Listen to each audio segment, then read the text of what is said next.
کلام مقدس پرانے عہد نامہ میں سے حزقیل نبی کی کتاب، اس کا 15واں باب، آگ کی تمثیل۔ اور خداوند کا کلام مجھ پر نازل ہوا کہ اے آدم زاد، کیا تاک کی لکڑی اور درختوں کی لکڑی سے یعنی شاخ انگور جنگل کے درختوں سے کچھ بہتر ہے؟ کیا اس کی لکڑی کوئی لیتا ہے کہ اس سے کچھ بنائے؟ کیا لوگ اس کی اونٹیاں بنا لیتے ہیں کہ ان پر برتن لٹکائیں؟ دیکھ، وہ آگ میں ایندھن کے لیے ڈالی جاتی ہے۔ جب آگ اس کے دونوں سروں کو کھا گئی اور درمیانی حصہ کو بھسم کر چکی، تو کیا وہ کسی کام کی ہے؟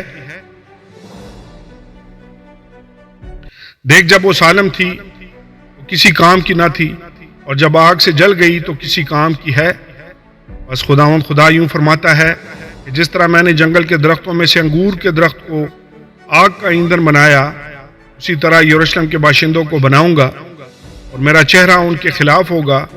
وہ آگ سے نکل بھاگیں گے اور آگ ان کو بھسم کرے گی، اور جب میرا چہرہ ان کے خلاف ہوگا تو تم جانو گے کہ خداوند میں ہوں۔ اور میں ملک کو اجاڑ ڈالوں گا، اس لیے کہ انہوں نے بڑی بے وفائی کی ہے۔ خداوند خدا فرماتا ہے، آمین اور آمین۔